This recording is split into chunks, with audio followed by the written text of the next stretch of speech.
Welcome. We are live with Horsefly and the Inside Talent podcast. I'm Craig Fisher from TalentNet Media, author of the book Hiring Humans. Today I have with me Will Crandle and Erika Oliver from Horsefly, and we are going to talk about strategic planning with labor market data and how to turn that into some kind of real world action for 2024. Erika and Will, in that order, please introduce yourselves. Hello, my name is Erika Oliver, and I am the CPO at Horsefly Analytics. I've been with the company since last year, and I'm excited for the opportunity to join you and your audience today. Hi, I'm Will Crandle, CEO of Horsefly. I've basically been solving HR problems with data for most of my life. Jerry Jimenez is with us already this morning saying hello. Hi, Jerry. How you doing? Morning, Jerry. Jerry and I worked together many years ago for quite a while at a company called Stark. And Tony Stark was not the founder of that company. How did you know I was going to ask that? I'm a huge Iron Man fan. So this is funny. In order, I worked for a company called Matrix and then Stark. Wow. Get out. Yeah. Love that. So this is late 90s or early 2000s. All right. So as talent acquisition advocates, what are some of the key challenges we foresee in implementing strategic plans in 2024? And how can labor market insights help overcome these challenges?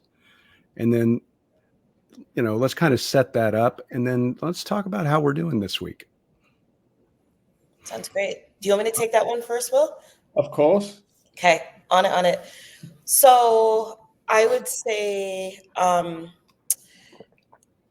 the talent acquisition lens, how do we execute on our 2024 plans?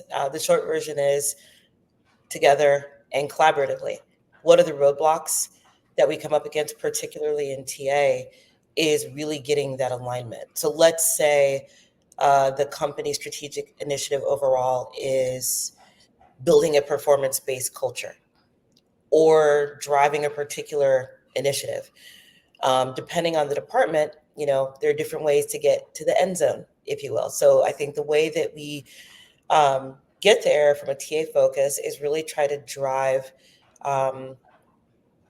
what's the right word?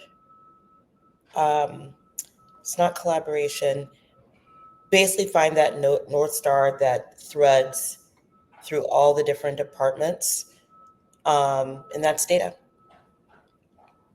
And to give you a particular example, I'll say, let's take a TA use case that I think a lot of folks that are listening or listen to this later will relate to. So let's say that there is an initiative that we need to hire 100 people in Austin in engineering. Might be the case for some companies, not the case for other companies. And we need to get that done by the beginning of Q2. So how do we get there? If you're on the ground in TA, you have a perspective of what it's going to cost, what the labor market looks like, so on and so forth. If you're in workforce planning, you might be thinking about this in terms of contained cost. What is that maximum budget? If you're at the executive level, really kind of driving this initiative, you might be thinking, I just need the best people fast that can hit the ground running. And if you're from an HR perspective, you might be thinking, let's pause for a minute and let's look and see who we have available internally. If we center all of that thinking around data and understanding what the labor market looks like, we can make better decision on where to hire, who to hire, how to promote from within, and what to pay them. So that's my first pass at that. Will, what do you think? Yeah, absolutely. I think it's been really interesting this start of the year, Craig, when we've been the end of last year, start of this year. I think the senior leadership teams we're meeting today are a lot more focused and paying a lot more attention to business objectives. I think it's a much more higher pressured arena, and it's so important that you've got sort of senior leadership that are bought into the strategic business objectives and are able to plan effectively to implement them. So the second part of my question there was, how are we doing right now? And I think, Will, you're getting to that answer. It's a weird labor market, right? I mean, we're still experiencing low churn. We're still experiencing kind of variations in hiring depending on if it's volume, blue collar, white collar sector. We are starting to see hiring come back a little bit in talent acquisition. So that tells me that we are gearing up for, trying to do some accurate strategic planning. And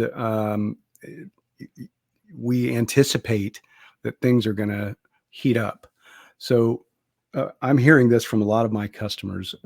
Like you can feel the gears turning and wheels getting in motion. I think, sort of based on a lot of the market indicators we're seeing, and in talent acquisition, we see a lot of market indicators ahead of the rest of the economy. We're sort of in an election year, and interest rates are starting to do interesting things. Housing is coming back a little bit. Construction is starting to happen. So we're also rolling towards some sort of international conflict, probably, right? Yeah. So all of these things mean the economy goes, and we have to hire. So given that, we need to be prepared, and we need to kind of innovate on how we use this information to make some good decisions and make some good plans.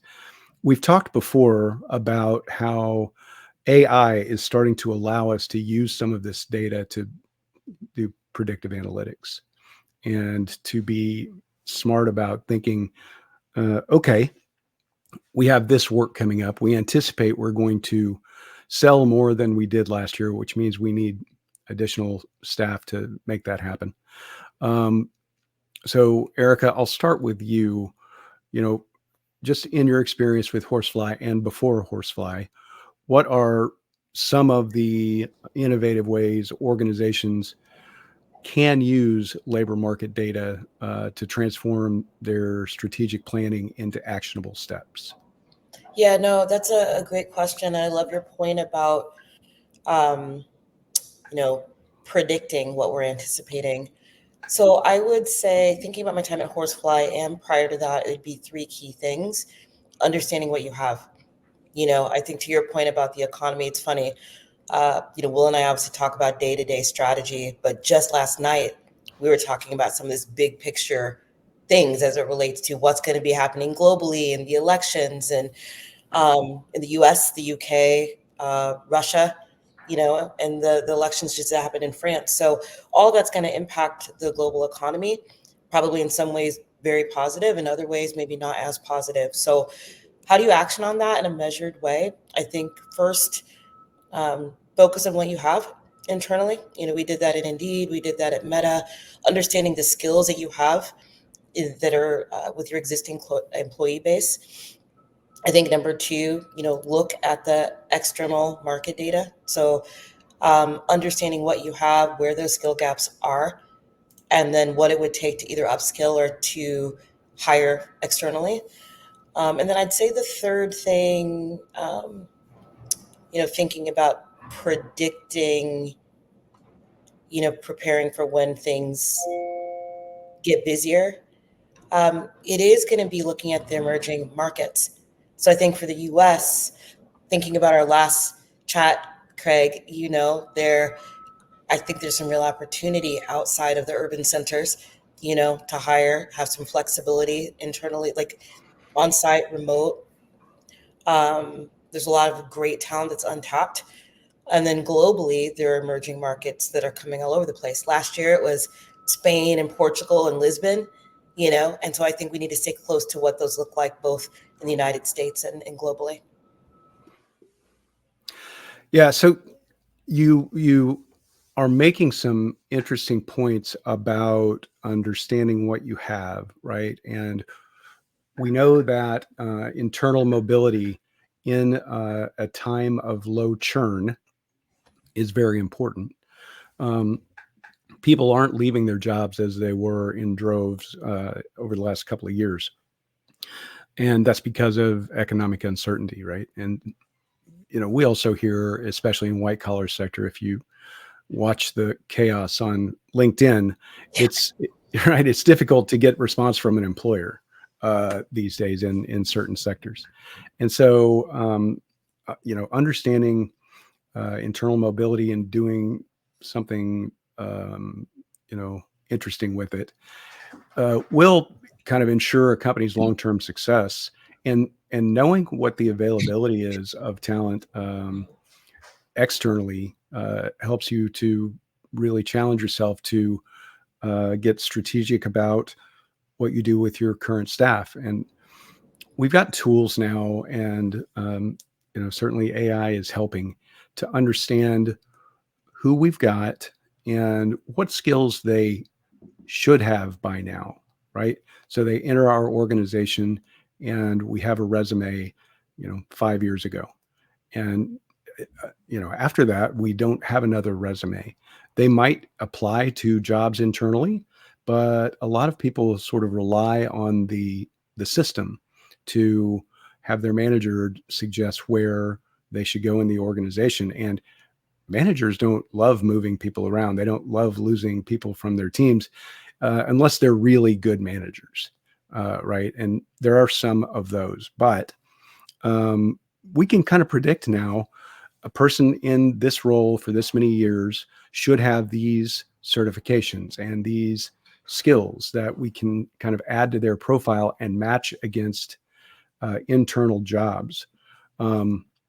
But Will, I would say, in your experience, we haven't really been good at workforce planning for a long time in the world of work. Is that getting better? I think so. I mean, I went to a workforce planning conference in London. Can you remember what the name of the? It was put on by the Strategic Workforce Planning Institute. Huge Yeah. conference there, yeah. Oh, that was amazing. And it's always been a little bit of a joke when you're talking about the different departments within HR. It's like, oh, workforce planning, do they actually exist? And it's like, they're really getting a seat at the table since this downturn has happened. So, you were talking about the fall off in talent acquisition. I mean, when you take away the bullshit jobs that governments report upon, and when you actually isolate, the actual jobs advertised by direct employers and not by CV harvesting, we've seen at the end of March, we've seen a 58% decrease in jobs in TA. And then for the remainder of the year, it went down a further 20%. But you're right, there's been a 12% uptick, which is generally, we don't know whether that's seasonal yet or it's, the sort of January bump that seems to happen. But it did increase a little bit at the back end of the year for the first time properly. But yeah, workforce planning. And so people have thought during that period, right, okay, we need to think long-term and strategically about scenario planning. Who does scenario planning? And, everyone's like, it's business planning, isn't it? Yeah, who does that? And I think, the things that workforce planning have been discussing for years, like these 3 horizons, not just thinking about 12 months, but, think about 2 or 3 years ahead. It's so important that, people have the leadership backing to do that type of work, they need the time, the space to actually analyze the organization strategically and come up with a set of recommendations with the ability to constantly update it based on the changes in the market. And workforce planning, I think we've invested a massive amount in 2024 to sort of really support that, because it's our fastest growing customer segment internally. And there's some, I think, skill-based hiring's the first time it's ever been taken seriously, with the tools that are available out there and people who know how to use them. So yeah, I don't know whether that answered your question, but that's where I see it. So it does answer my question. And you mentioned something that I always find interesting. The silly statistics that come out from the BLS, or as some of us call it, the BS. And it's one of the things that I really like about Horsefly, because Horsefly does not rely just on those reports for the data that you can get from it. Talk to me a little bit about something that has been coming up a lot, recruiter enablement. So, right, you've got a platform that recruiters can use to really help make strategic decisions. And as we as talent acquisition people start getting pulled more into talent management, which is another great trend, I think recruiter enablement is going to be a big deal. So how can the average person sort of utilize a platform like Horsefly to figure some things out?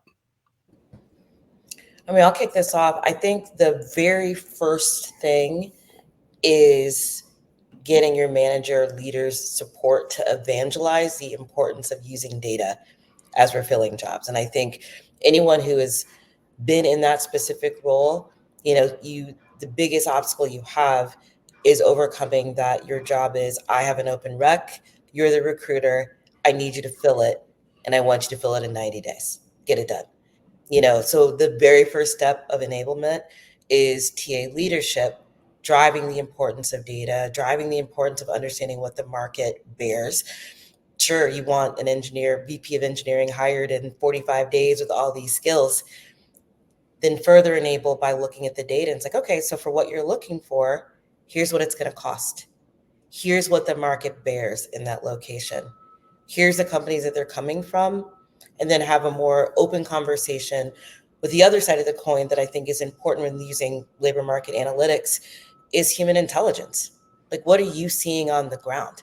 And I think if you have that human intelligence from your own searches, your team searches, internal data, along with external market data, you can make a very compelling case on how you deliver on the ask and where you help guide the leader to maybe look at what's possible and what might take a little bit longer. So that's where I would start when it comes to TA enablement.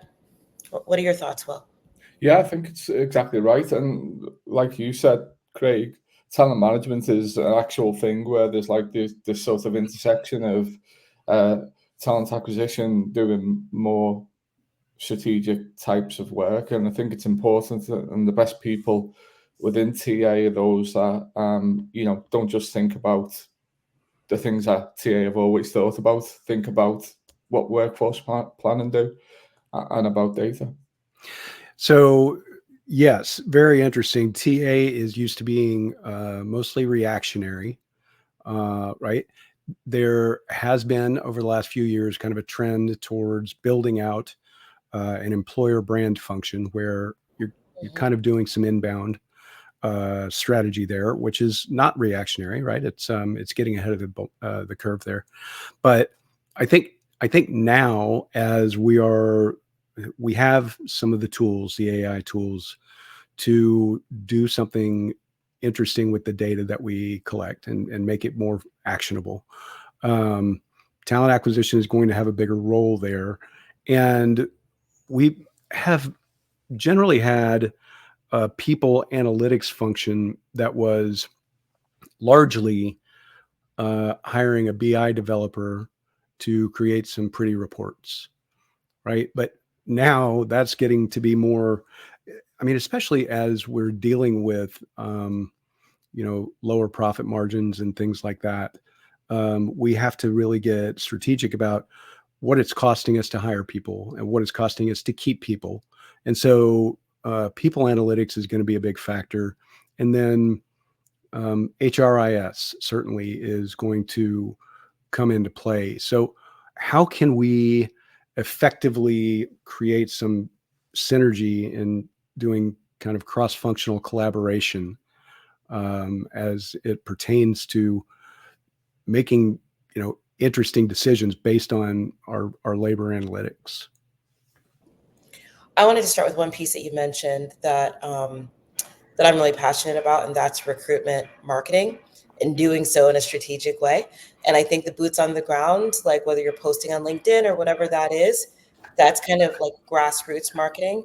But there are a lot of new and emerging AI-driven technologies that can really help hone in on those targeted elements. And I think that in conjunction with labor market analytics, if you're going to spend 150, 200, $300,000 on your recruitment marketing budget, you want to make sure that you're spending the right dollars in the right place. So I think that's a huge opportunity for companies to get more out of their spend and hiring great people. I also think it's a great opportunity for those that are in TA or have been in TA for a long time. If they have a passion for this, they've done well with this, it's an opportunity for them to demonstrate what maybe isn't on that 5-year CV internally, and allows them an opportunity to navigate their career in a different direction. So that's my initial pass at that question. I think you make an interesting point. When I started doing recruitment marketing and employer brand, kind of literally with those words in 2009, there were very few people that had a title with that function, right? And I was fortunate in 2015 to actually get a pretty big internal job at a Fortune 100 tech company with a global team of 5 recruitment marketing professionals. Wow. Right. I mean, yeah. And that was early days still. And when I started, employer brand and recruitment marketing was largely about job postings and then pretty pictures and pretty words. And I got to a point fairly quickly where I wanted to be able to prove that it worked.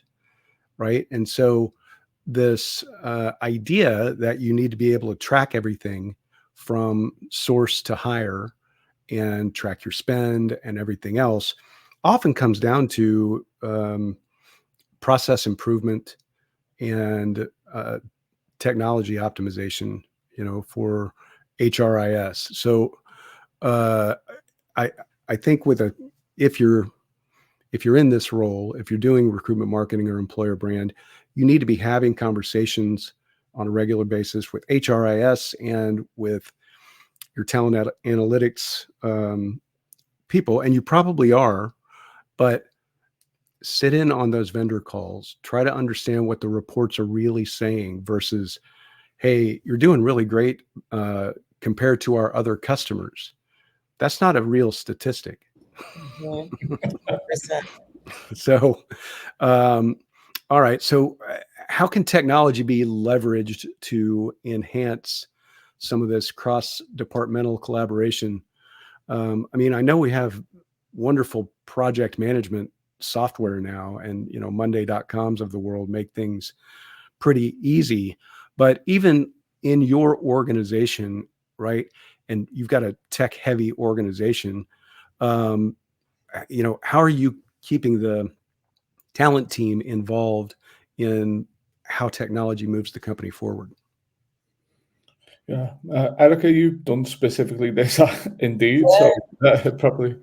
Yeah, no, I'm happy to take this. So I'm trying to think of a particular use case here. I'd say, yeah, I'm thinking of my last role in particular. The key was really, let's say, use case of X. So let's say a previous company, won't necessarily name it, had diversity initiatives, very aggressive diversity initiatives by a certain time, like 2030 has. And you really have to rally the troops to be able to either achieve those goals or reset expectations around those goals. So in this particular instance, there was a lot of cross-functional collaboration between like senior members of the TA team, the HR strategic business partners, the executive leaders of each silo, and then the technology piece, like a heavy thread through the IT department. And so, the way that we were able to get that done, it means that each department has to make some sacrifices. So some technology will be able to go through because it's multi-use. So again, labor market analytics serves workforce planning, serves talent acquisition, serves people analytics, serves like business intelligence for executives. So that's a good ROI on the spend. There are some things that are a bit more niche where the focus is solely sourcing or the focus is solely assessment. That might be reprioritized because it really only serves one or two particular areas. So, the key is to come together, understand what's going to make the biggest impact across the board, prioritize those, implement those, and then just work together to enhance the product suite. We did that in my last company, and regularly 2 companies ago, either built it or bought it. Yeah, and that's the situation most. So I work directly with a lot of big employers, but also directly with a lot of HR tech companies. And the build or buy question is always very important. And right now, so a year ago, HR technology was in unicorn status, right? Yep. And it still kind of is, but there are also some deals on the table that could be had if you want to acquire spot technology. And I think it's important to note that a lot of the HR tech startups that were thinking they were unicorns a year ago are now currently a bit of a value. Just my point of view on that. So for you employers and HR tech companies that want to add some functionality, well, call me. I have ideas. Well, Craig, I'd like to get your perspective. Like the build versus buy dilemma is one that's been around for, I feel like, a couple of decades, really. Yeah. And when I think about some of the internal mental analysis that enterprises have to go through, you may have the capability to build it, but do you have the capability to maintain it? Do you have the staff to maintain that? And so sometimes going the buy route or blended route is just far more efficient and gives you a lot more flexibility. So I just wanted to say that. Yeah, I think when you buy, you also acquire a certain amount of customer support. Yeah. Right. And that's software is just software, right? Without somebody thinking about it on the vendor side and without really good customer support to get adoption done properly. I have this all the time. Companies come to me and they say, we want to look for a new applicant tracking system. And my reply is, do you really? Do you even know what you bought with your current applicant tracking system? Well, no, the last TA leader brought that with them and we're stuck with it. Well, okay, but it might just be that your relationship is busted a little bit and you haven't flipped the right levers to use what you've got, because you're going to be stuck with that technology for the next 9 months to a year, even if you switch to something else. So you might as well make this work now, because how long are you going to be in this role? Absolutely. 100%. Right. So make some hay while the sun's shining in this situation, and fix the relationship that you've got, even as and we're always, let's just say, looking to upgrade unless we're stuck in an Oracle contract or something like that. We've seen that firsthand, how successful that can be. I mean, Erika, her team obsessively sort of focuses on embedding the outcomes of Horsefly with the strategic business objectives, and having those conversations with the senior leadership is so important, and it makes sure everyone's aligned and everyone's getting ROI and things like that.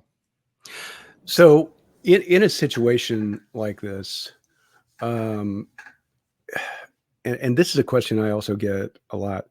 If I'm trying to convince an organization that they need to adopt a labor market data and analytics platform, very often the question is who owns it, right? Yeah. Who's in charge? And it shocks me that many organizations, even today, don't have a very well thought out or even any recruiting operations function, right? I mean, it's sort of maybe handled by a senior recruiter or maybe handled by a TA manager. But it sometimes is even handled by an employer brand person, which is usually a fairly junior person. And so how do we help organizations kind of think about rec ops and what that should be?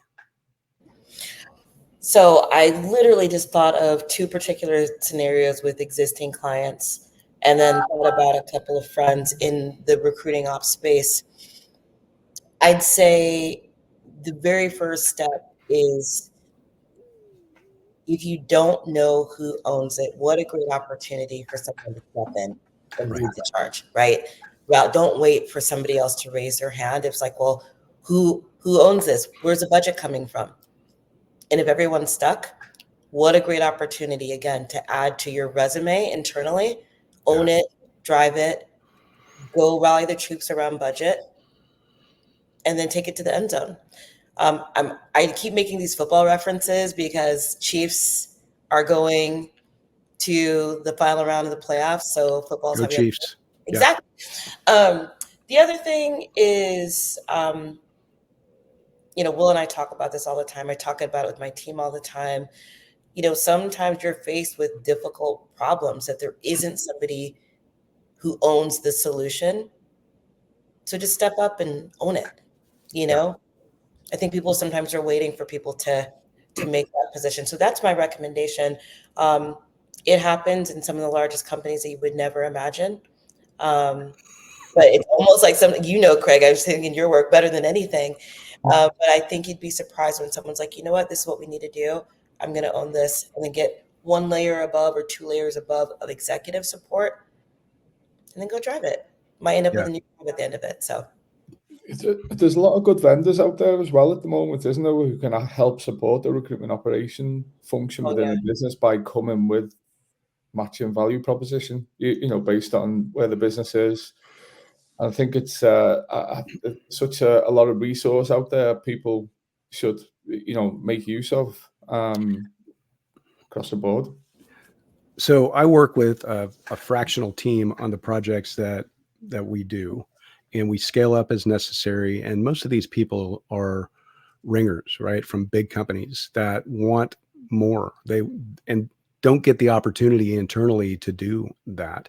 And so they either want to add extra hours onto their calendar working with me and some of the, massive companies that we deal with, and they get to sit in on really high level conversations and really understand what it means to do recruitment operations right, how to track things, analyze things, repair things. And I have in my organization a recruitment operations certification that my teams go through, so that even if they don't work with me forever, and I don't expect them to, I set them up to get their own gigs and do this kind of work. And when I leave a project with a big company, I will leave someone who then knows how to do that, right? Whether it's an internal person that we've trained or one of my people that stays behind. And I feel like that sort of care about the industry should be more pervasive. right? I want us to do better as employers. And I feel like you make a really good point, Erika. Step up and own it. Anytime I've been in a situation to say, nobody's doing this, okay, I got it. I'm going to take this person, and we're going to do it. And most of the time, your employer is not going to pay you more money to do that, but it will benefit your career for sure. 1000%. And again, it's like speaking to the talent acquisition professionals that are listening or listening later. Now is the time for you to do that. If things are still slow in hiring, raise your hand any chance you can. Like, whether you know the space or not, you will come out of that like a better, more highly skilled professional. And you might talk yourself into keeping a job. I'm with you 100%.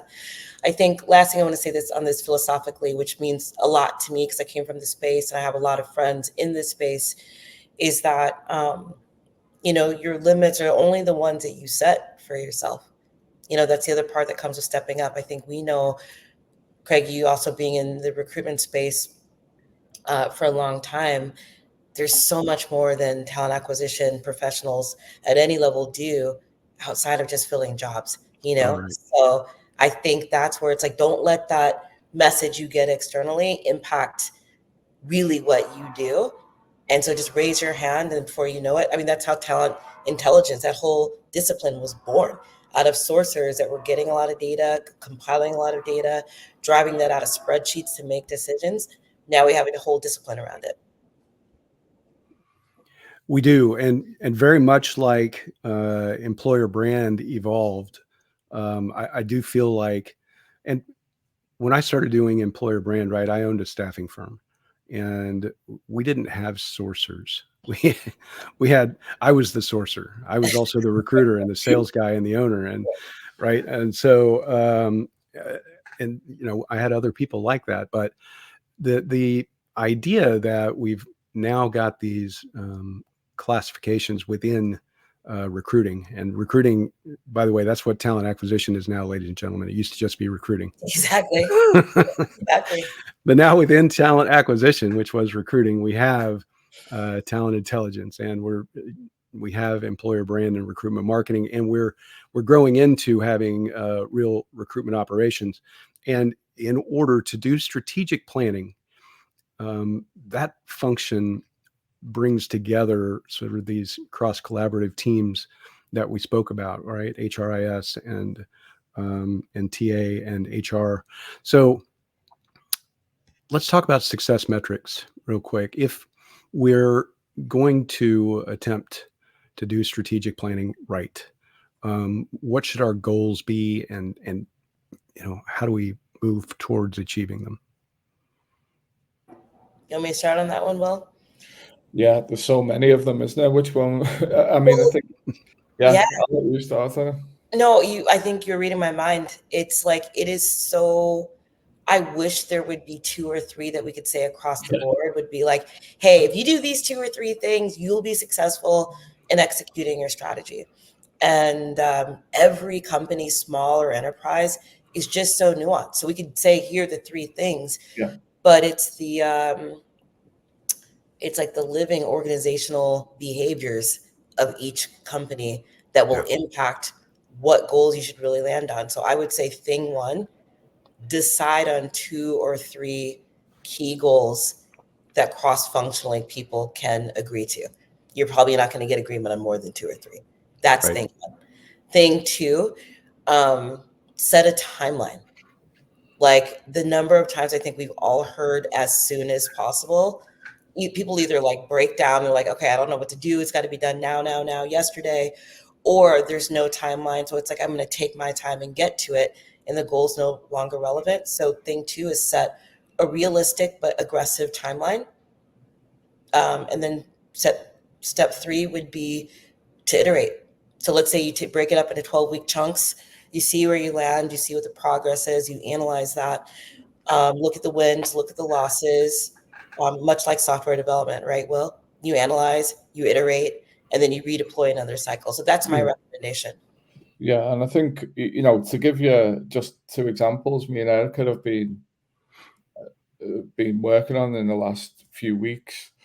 We had one client who had historically set really challenging diversity goals within the organization.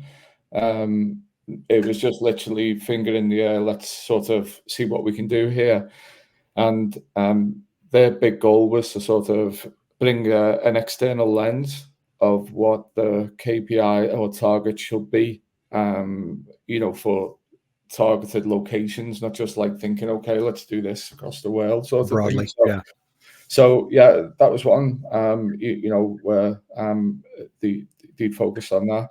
The other one was a company in hypergrowth in the energy sector, and they had sort of two problems. Like they were super expensive to hire the green engineers where they were in the Nordics, so the growth was stunted. Because they couldn't like hire the talent enough fast enough to carry out the work, and the talent availability ended up being net negative, which was like but this is skill-based hiring as well. This isn't job-based. This is like skill-based capabilities, and they needed to scale that sort of capability. So, their goal was to sort of find new pockets of talent, and looking at cross-training people with a certain skill set. So they did a big map of how the skills evolved over time with us, which skills sort of and job titles led to these to the talent they needed.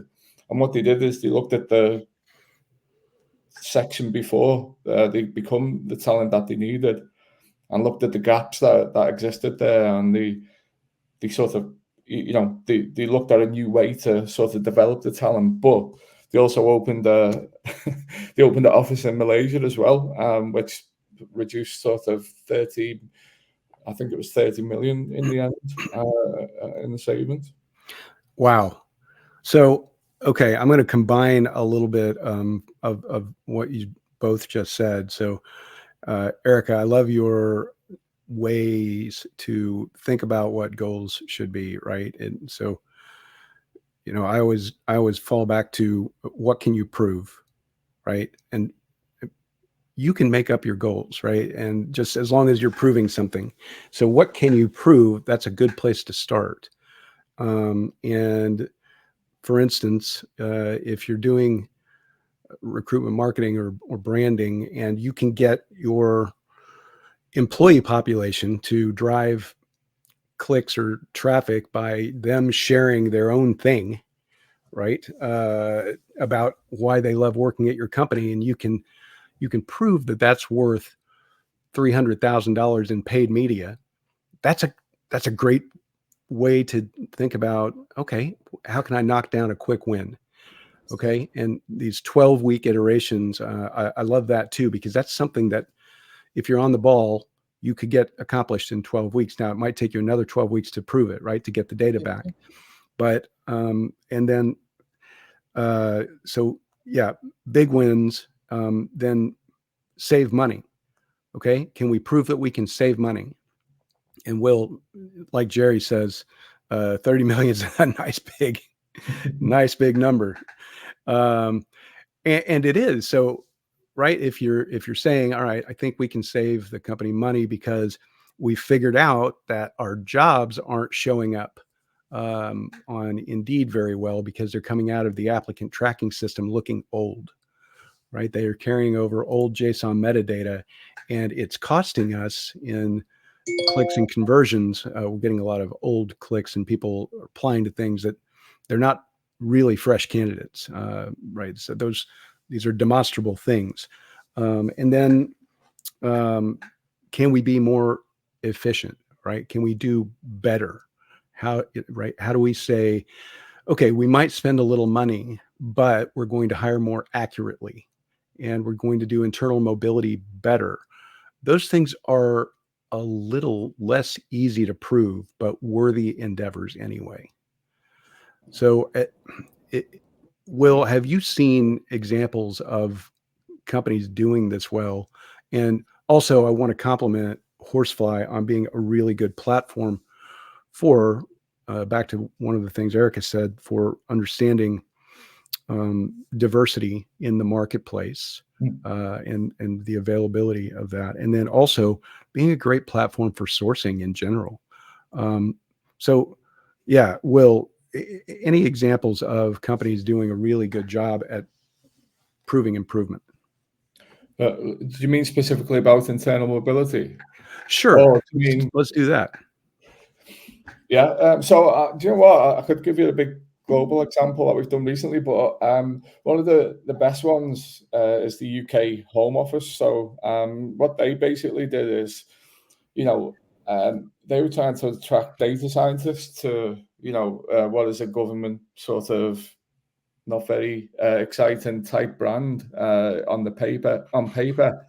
But they had an actually amazing team within what they were working on, and they did exactly that. They did a mass analysis of all the data scientists, across the UK, what roles they moved to and from, and so by understanding, okay, we can't we can't attract the data scientists that are currently working for all the big tech companies, but we can look at the data analysts or the data engineers that sat one step behind in the sort of career path.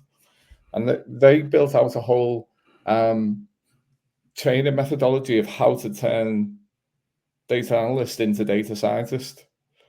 And so that's how they sort of got their coffers full of all the right talent by sort of bringing the training and sort of attraction strategies to different.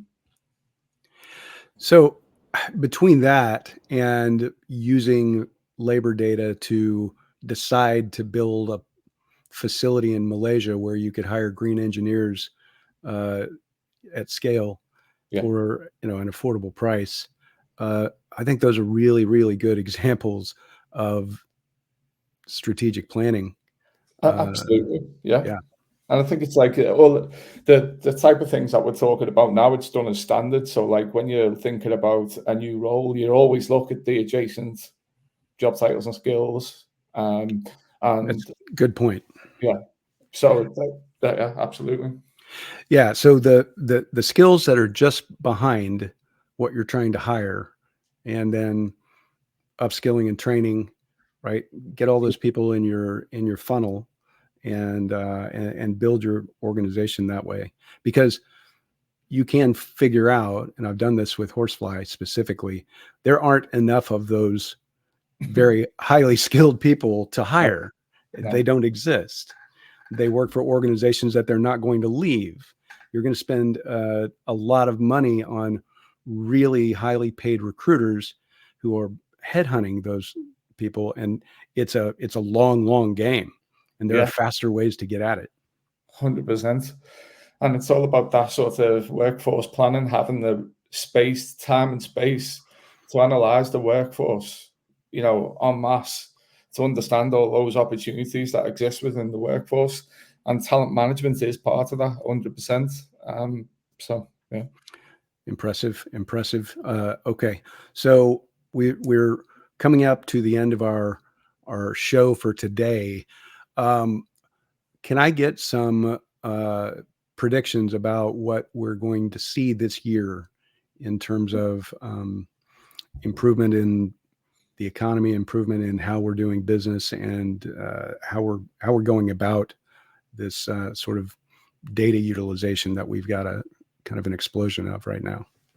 Craig, I thought at first you were going to ask about predictions for the Super Bowl, which I am ready to deliver, but we'll answer after that. No, I'll answer it now. I think it's going to be Chief Lions, but on that note, my wife says Taylor's team. Yes, right. Tay's team. I love it. Mm-hmm. So is it okay if I start from predictions, Will? Yeah, take it away. Okay. So my first thought is, kind of how you started the show today, Craig.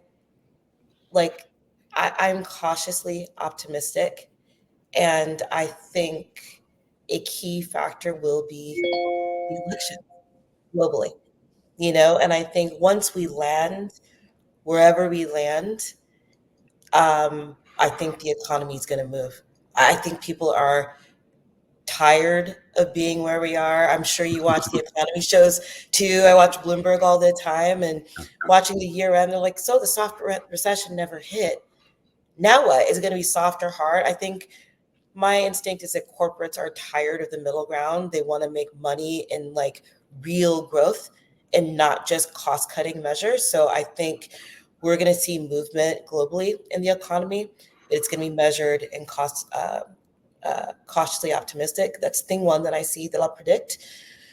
And then the only other thing, prediction, I think with the move to really skills-based hiring rather than title and role-based hiring, I think that there are some very, very talented folks that have felt stuck in their career that will have a huge opportunity to change the course of their professional destiny if they're willing to jump on it. Those are my two predictions. 3, really. Mm-hmm. I think we started most of them from me. That sort of more predictive, long-term strategic thinking about your workforce. I think that comes in many different forms: talent management, workforce planning, talent intelligence, people analytics, all those type of things. But I think it's a shift in mentality, and absolutely having much tighter control of the business objectives and achieving them. Sounds quite high level and flowery, but I think in reality that's what it is. I totally agree with you. And, kind of going back to those key business objectives, almost always one of those includes growth. And you can only grow so far and so fast when you cut so far and so deep. And that's the other thing that I think will drive economic progress, because I don't know where else people have to cut, really. So I love that we're talking brass tacks about what is important to business, because that's really, personal politics aside, who cares? I mean, good luck to everyone. But, it's business achievement that we're all here for. That's what we're talking about. And we do have to land somewhere. We don't have very great options. No. We just need to land somewhere, right? 100%. Yeah. All right. So I'm going to say thank you to Erika and Will and Horsefly for being with us today. Shout out to Nikki. Appreciate your participation, and Jerry and everyone else who joined in. We'll do this again on a fairly regular basis. I will invite you to the show and come hang out with us. It's always a party with this crew. And Eric and I will be together live at the TalentNet Live Conference in Austin on March 8th. Is that right, Erica? Right. You're coming to Austin? Okay. I'm coming to Austin. All right. You can get tickets to that at talenttexas.com. They are on sale now, and early bird prices are in effect for the next few weeks. So get your tickets fast. It's going to be a good one. At Yeti's headquarters. Yeah, that's where we're going to be. I expect really good swag. I was going to say, I think every time I talk to you, I have some Yeti around here. So even more excited. Love it. Yeah.